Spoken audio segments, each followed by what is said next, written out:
Okay, so we have begun discussing functions, what functions are, their symmetries, odd functions, even functions.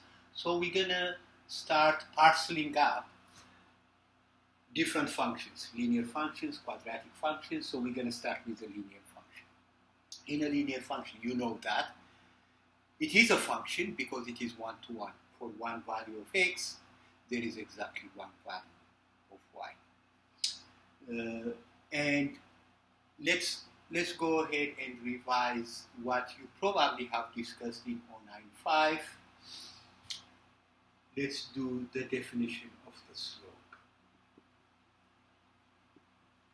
The slope in any linear function, it would be y2 minus y1 over x2 minus x1. So you need to have two ordered pairs and find the ratio of the distance between them. This is what we call the definition of the slope for linear function. So I know you know about this, so we're gonna do a review. I'm not gonna delve deep into the definition. So suppose you have two ordered pairs, -3 and 4, and -4 and -2. Suppose we are asked to find the slope of these two ordered pairs. Just go ahead and label them as x1, y1, and then x2 and y2. And, plug in the values into the definition. So your y2 is -2, your y1 is 4, -2 minus 4, over x2 minus x1, it would be -4 minus -3. -2 minus 4 gives us -6, over -4 minus -3 is -4 plus 3, which is -1. And go ahead and simplify that. That would be 6 over 1. You can write 6 because 1 is always understood. But mind you, the slope is not 6. It is 6 over 1. So the bottom number tells us which direction the graph is going. So this is meaning what? If I write 6 over 1, it clearly tells me if the graph of y moves 6 units upwards, then the graph of x moves 1 unit to the right. So it is a ratio. Okay. All right. So let me do another one. How about between 4 and -2 and -1 and 5? Again, let's use the slope, the definition of the slope. Your slope would be 5 minus -2 over, and -1 minus 4, -1 minus 4. And then 5 minus -2 gives us 7, and -1 minus 4 gives us -5.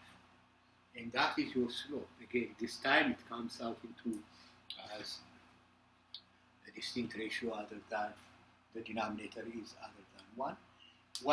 Look at the distinctions between these two. This one, the slope is positive, meaning what? Both x and y move in the same direction. So meaning what? When y moves 6 units up, x moves 1 unit to the right, because both of them are positive.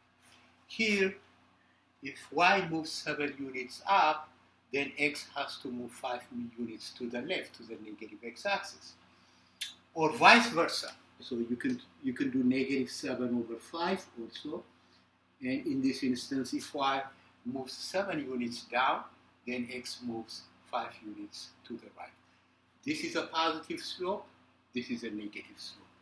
And they have meanings when we are going to translate them into a graph, so take note of that. Okay.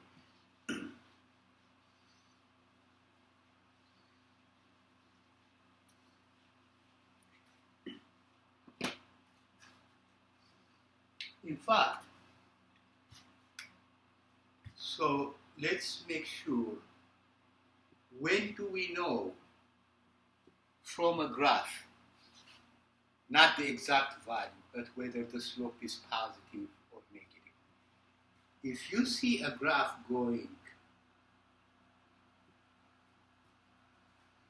from quadrant 3 and it crosses to quadrant 1, and as you can see, in both quadrant 1 and quadrant 3, the values of x and y are the same.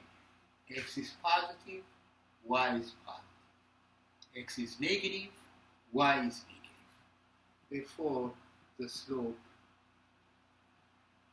is always positive. A graph that is rising has a positive slope. And I want you to look at this one. Now, if I reverse this, now our graph is in quadrant 2 and quadrant 4. And so there is a difference. Here you have what? The value, all the values of x are negative, but the values of y are positive. Here, all the values of x are positive and the values of y are negative. So meaning what? One of them is positive and the other one is negative. And if in the ratio, if one of them is positive, the other one is negative, so the slope becomes negative. So you have the slope is negative.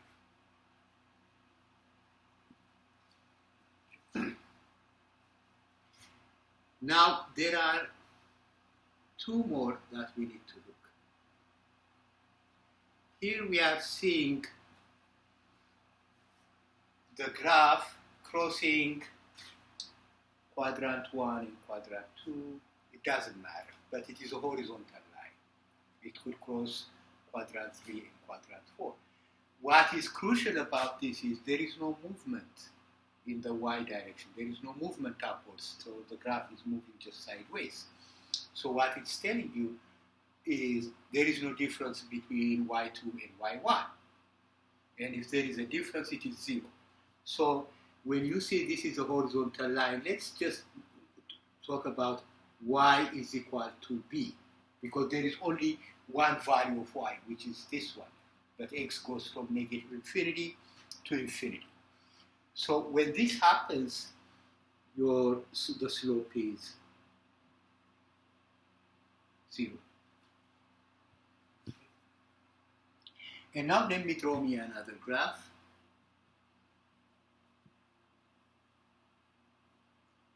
And draw a vertical line, this time, either between quadrant 1 and quadrant 4, or quadrant 2 and quadrant 3.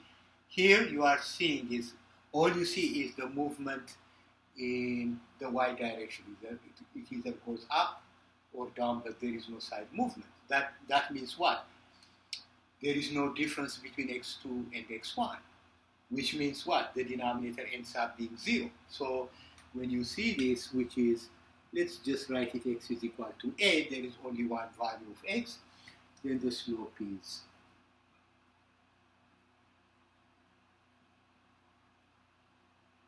undefined.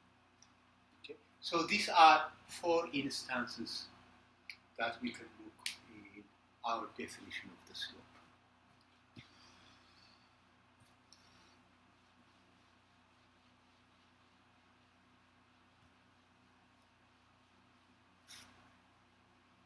Now, then we can proceed now to writing an equation.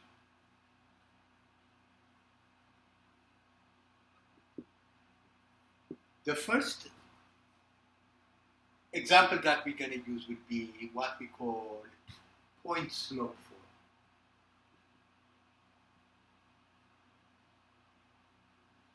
The point slope form is derived from our definition of the slope. As you can see, like for instance, if you say your slope is y2 minus y1 over x2 minus x1, right? So let me write m over 1. And let's do cross multiplication. So if you cross multiply, 1 times y2 minus 1 gives you y2 minus y1, and then n times x2 minus x1. Since we are writing an equation, we disregard, we just get rid of the 2. Okay. So we end up with a formula that we call the point slope. Okay. Let's use this in order to write an equation. So suppose you write an equation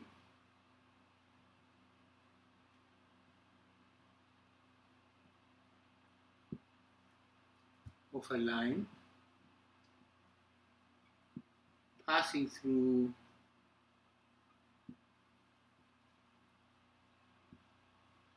let's say -1 and 3 with slope 4. All you need is this information to write an equation. You have one ordered pair and the slope. So plug in, write this as your x1 and y1, and this is your m, right? So if you do that, y minus 3, right? Your slope is 4.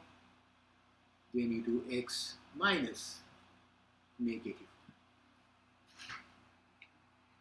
Then this gives you y minus 3 is equal to 4 times x plus 1. Let's simplify this. You already wrote the form, but what I urge you is your final answer, write it out into a slope-intercept form, which is not that difficult. So y minus 3 is equal to 4x plus 4.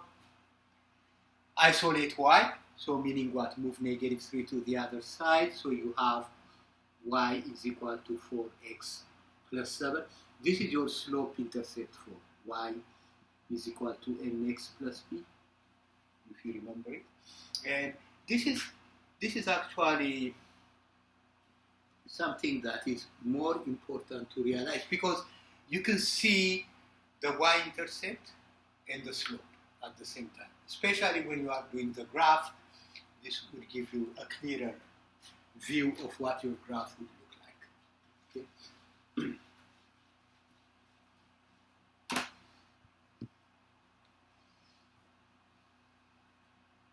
Okay, let me give you another. You have seen this in 095, so I will think.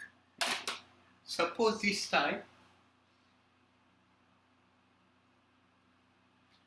you have two ordered pairs, 4, -3,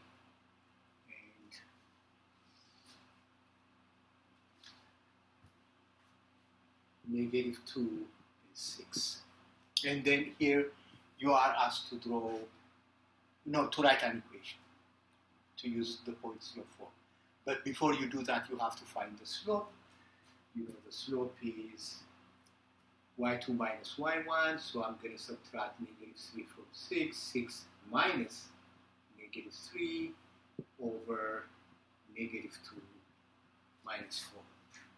Then go ahead, 6 minus -3 is 6 plus 3, which is 9, and -2 minus 4 is -6. And this will give you -3 over 2.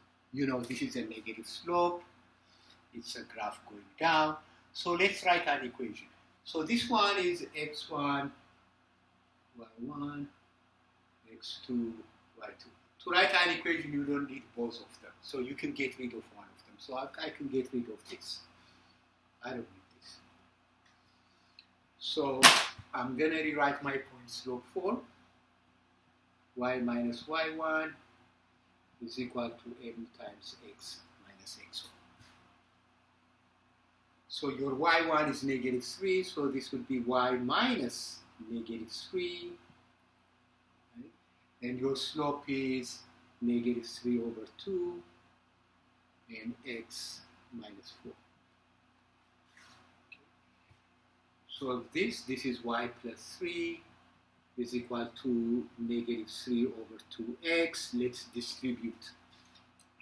And negative times negative is positive, and 3 times 4 is 12, and 12 divided by 2 is 6, so you end up with 6. Right? Then isolate y by itself, so this would be negative 3 over 2x, and 6 minus 3 is 3. You know your y-intercept is negative 3, and your slope is negative 3 over 2x. Okay? Right.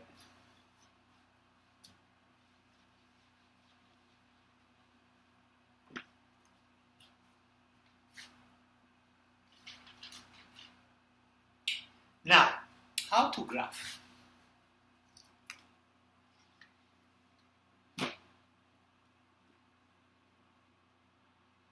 Graphing linear functions using the slope-intercept form.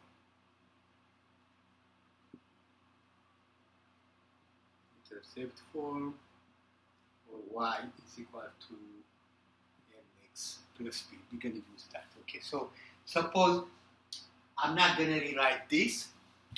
Suppose f of x, the stuff that we did just earlier, is equal to negative 3 over 2x plus 2.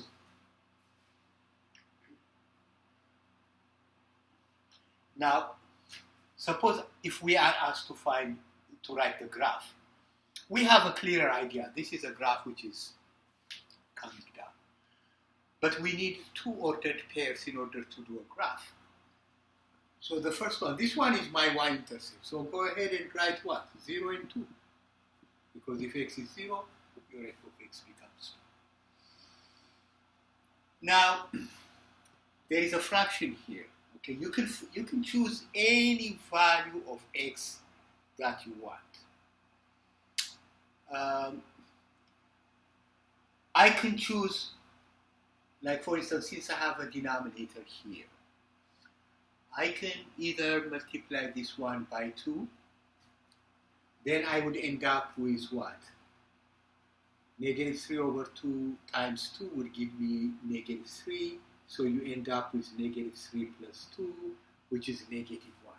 So you know when x is 2, y is negative 1. Okay? So now we have found 2 ordered pairs. Right?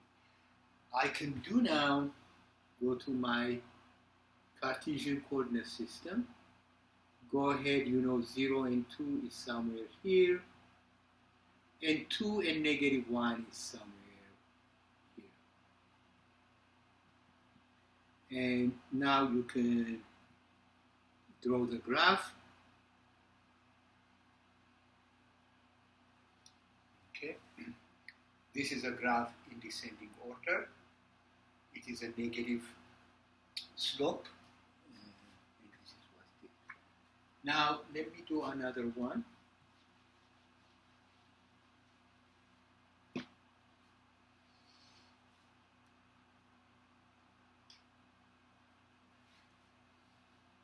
Suppose your f of x is equal to 3 over 5x plus 1. Okay. Now look at it. Before you even draw the graph, you know this is a positive slope, therefore the graph is rising. And let's find our 0 and 1. If x is 0, it's 1. And you can either multiply it by 5. Probably, yes, why not? So if x is 5, your y becomes 4. And let's see what this graph looks like.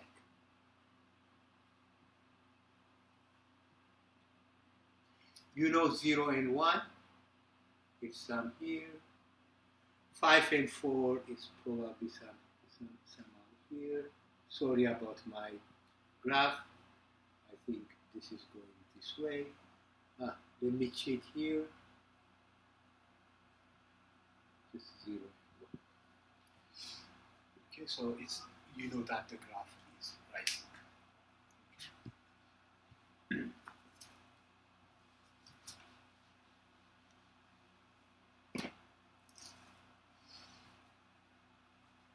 Now,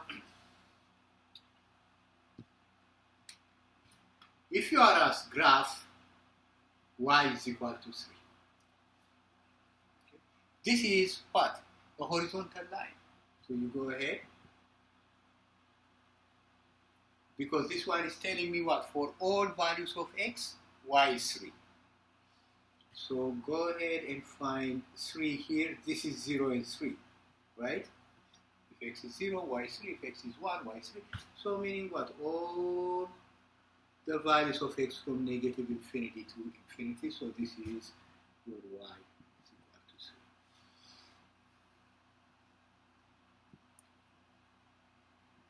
3. And you know the slope is 0. And graph x is equal to negative 5. Go to x is equal to negative 5 is somewhere here. So it is for all values of x, for all values of y. X is a constant number, negative 5, and this is your x is equal to negative 5. Your graph, and this time the slope is undefined.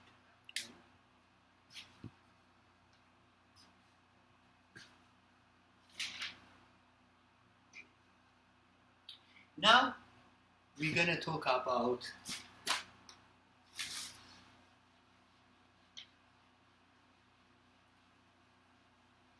general equation of a linear function, all linear function, is ax plus by plus c is equal to 0. That's what we mean by the general equation. Then we can tweak it, we can shape it in any way we want. So we're going to use some methods, different methods, but I know you know about this one, so it's not going to be that hard. Suppose you have 3x plus 2y minus 4 is equal to 0.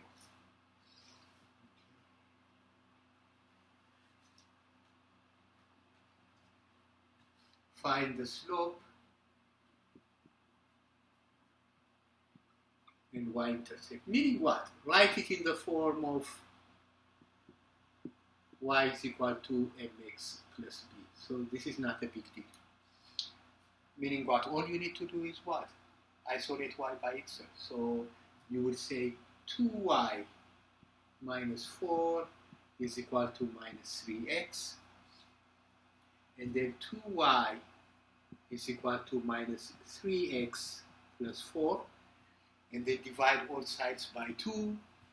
Then you end up y is equal to minus 3 over 2x plus 2. You know this is your y-intercept.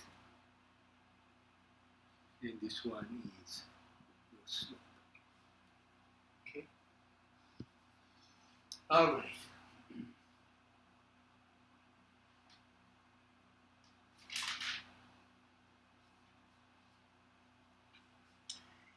Now,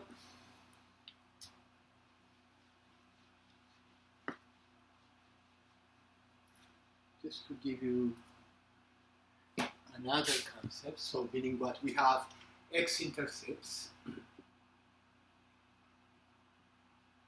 would be x and 0, right? The x-intercept. Y-intercept is 0 and y. So let's use the intercepts in order to graph an equation. We could do that. Okay, so suppose you have 4x minus 3y minus 6 is equal to 0. and use the intercepts, the x-intercepts and the y-intercepts to graph an equation. First, let's write it in a slope-intercept form. So I'm going to write negative 3y. If I move 4x to the other side, it becomes negative 4x. If I move negative 6 to the other side, it becomes plus 6. Now I'm going to divide both sides by negative 3, and negative 3.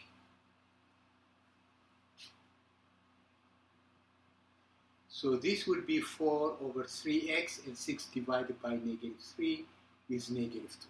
So you know, just by looking at the slope intercept, our y-intercept becomes 0 and negative 2. Just put an asterisk in here. And then to find the x-intercepts, replace y by 0. So you have what? 4 over 3x minus 2 is equal to 0. And then find for x. 4 over 3x is equal to 2. Get rid of 4 over 3. The only way you can get rid of 4 over 3 is if you multiply it by 3 over 4. 3 over 4, right? Then you would have x is equal to 3 over 2. So when x is 3 over 2, y becomes 0. Probably the intercepts are the easier ways to draw the graph. If you wish, you can do that. So let's go ahead and draw the graph of this. You have 0 and negative 2 is somewhere here. And 3 over 2 and 0 is right over here. Then you are going to draw, sorry about my graph, but it justifies, so meaning what? If you do that, you end up with a positive slope right there. Okay. So, let's see. I think we are done with this session. In the next session, we're going to talk about parallel lines and perpendicular.